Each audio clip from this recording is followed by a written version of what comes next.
If you could revive someone and talk to them for 1 hour, who'd you revive and why? Honestly? That's a good question. I have no interest in it. Like, here's the thing. Like, a lot of people would be like, oh, I would revive a loved one, or I would revive somebody that was important in history to talk to them, or I would revive somebody that was, like, a super intellectual, stuff like that, right? But, like, reviving somebody that's, like, super intellectual and past, stuff like that, one, would they even remember their stuff because they're brain rotted, and if so, stuff like that, would it even be relevant nowadays because we wrote everything that they thought down, right? And they would need more than an hour to have insight.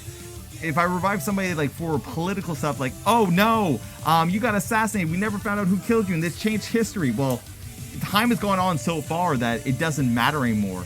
And for the loved one stuff like that, I've said goodbye, and I don't really care to revive them. So like, for me, I have no interest in this like revive mechanic. But what if you didn't actually like revive their whole body, but just were to bring up their conscious, like their mind? Well, yeah, that's what I mean. But their mind, like if I revive somebody from the like an ancient philosopher, right?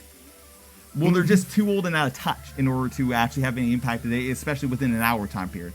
If I revive somebody that got assassinated for like political reasons, or if I revive somebody who died that was like really important to like the society or whatever, some of that, they already passed on. And if one person dies and something crumbles, that thing was meant to crumble anyway, and it'll crumble again within an hour. And structures have been built on ever since they passed on, so they're not needed anymore. And somebody personal to me, I've already like grieved and I've already let them go, and it would just restart a trend of like depression. Like, it's almost desperate to run to like cling on and bring them back, right? It's almost greedy, or yeah, it's almost greedy to do so. Even just to talk to them about like their past life, or yeah, it would cause you damage. Oh, like imagine this, Linx. Imagine if you brought back like an ant, like let's say you had a pet that you were really, really attached to, right? And you brought them back for an hour, and you got to play with them for that hour, right? And then they just died again in front of you. That I would never do, because that would be too hurtful for me. Right, yeah. So in general, bringing back somebody personal to you would be damaging because you'd lose them in an hour, right? Oh, I mean, not someone personal, but like even just like an important figure, just to kind of find out about their like life back when they were alive. Right, even but like after they're that. dead and gone and stuff like that, does it really matter anymore? That's true. Like, yeah, you guys might be diving a little bit deeper into my psychology stuff of that, but like I am very much like a kind of person that when something's done, yeah, I let it go, and I let it go back into the universe, and I build off of what's new. Do you think a time travel will really happen one day? Yo, Zephyr, we're asking the real questions here. Let's go. Okay, Linx, here's some science shit. Okay. Okay, so you get a box, right? And let's say that box can magically time travel you to any time in the past, right? Mm-hmm. In your mind, that box stays in the exact same place that it was when it time travels back, right?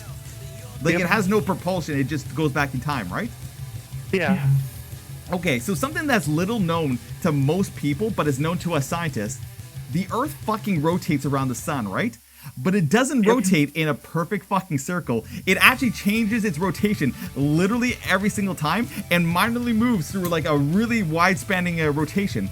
Which means one of two things. Either A, you can only time travel back to very specific times in the past, otherwise you'll just time travel into space and fucking die. Or you don't know this and you time travel back in time and you just go into space and fucking die. And even if you were able to time travel into time to a very specific time, at that point in time, there might be just something in your way and you just fucking die anyway. So real talk, time travel is bullshit. Also, the ability to go back time also means you have to reverse the entire expansion of the universe outwards. Like, as time goes on, the universe expands outwards, right? So our planet, not only is it rotating around the place, but it's actually shifting constantly, like in a lateral direction, which means our planet will never be in the same point that it ever was began. So if you ever did time travel, you'll just die. But yeah, so that's why time travel doesn't work, guys. Because everything's moving. Even if you went back in time, you just die. Thoughts on pyramids? Super easy, barely inconvenient. Somebody built them. Done. What are my thoughts on parallel universes? It's a good fantasy. It's definitely a good fantasy. It comes from like my thoughts on parallel universes is that it actually comes from anxiety or it comes from insecurity. The hope that there was a parallel universe where a choice that you made turned out better, right? Or there's a world that turned out better than yours. It's ingrained in like a negative thought space, if you know what I mean. Because like it's always thinking that there's a better universe out there than the one that we're currently in. It's fantasy, and it's a fun fantasy, honestly, but it's a fantasy. That one I knew. Nice. That's actually What's your pretty view smart. on immortality? The view on immortality is that the people that want immortality are anxious about not being able to see everything in their lifetime, which just tells me, hey, you should just go out and see more stuff in your lifetime. People who fantasize about immortality are more like, hey, I don't think I can do everything I want to do in my life within my life, which is more sad than anything else.